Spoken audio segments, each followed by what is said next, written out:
Thank you, Mr. Speaker. I want you to imagine that you get home from work tomorrow and you decide that you just don't want to pay your mortgage. So you call your bank and you share the good news. Now the bank at that point explains that if you don't, you're looking at eviction. So you propose a counteroffer because you're a clever fellow. I'll pay my mortgage, but only if my family stops using hot water and stops going to the doctor. At which point the bank says, you, sir, are a moron. And yet that is what is happening in the House this week. The United States government has already agreed to buy a house. We're already living in the house. We took out a loan to pay for the house, but the Republicans want to stop making the mortgage payments unless the American people agree to skimp on health care and basic services. Now, I would remind everybody in this body that it is Congress that has the power of the purse. Every dollar of government spending and every dollar of government revenue was approved on this floor by this body. If the expenses exceed the revenues, then we borrow to make up the difference. We made those choices. Now, you all may not like every dollar that we've approved. I certainly don't. I also don't agree with every dollar my wife has ever spent, and she doesn't agree with every dollar that I've ever spent. But we get by because my wife and I are functioning adults. That would appear to be too high a bar for this body. So the majority today is bringing a package to the floor that, according to Moody's Analytics, will, and I quote, meaningfully increase the likelihood of a recession. Not because it's the right thing to do, but because it's the only way that the Speaker can keep his job.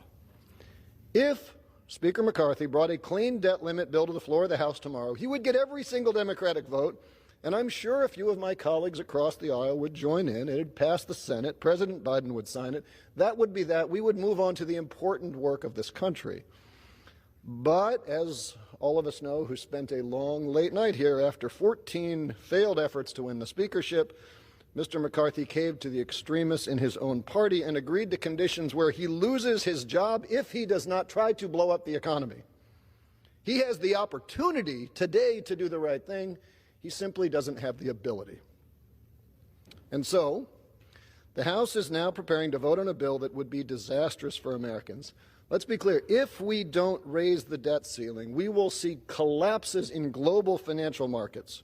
We will default on our debt, which means interest rates go up, which means everything you have that has an interest rate tied to it gets more expensive. Your mortgage, your car payment, your student loan, your credit card payments, all those things start going up. The majority is hoping that the adults in the room will prevail and that the adults will be so frightened by that consequence that we will accept their self-destructive alternative. The alternative is a bill that would slash non-defense discretionary spending by 22%.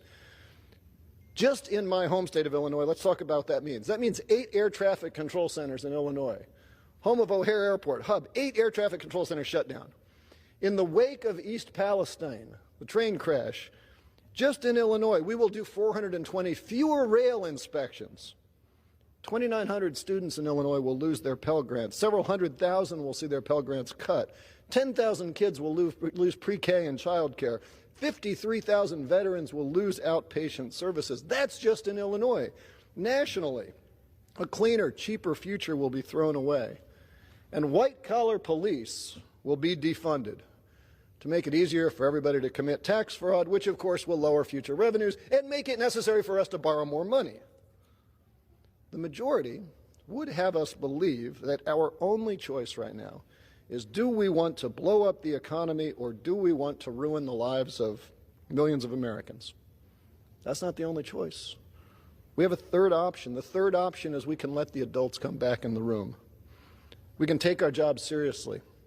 We can pass a clean debt limit bill. Look, governing is hard, but it is especially hard when you let the clowns drive the car. Please, Mr. Speaker, let the adults take the wheel. I yield back.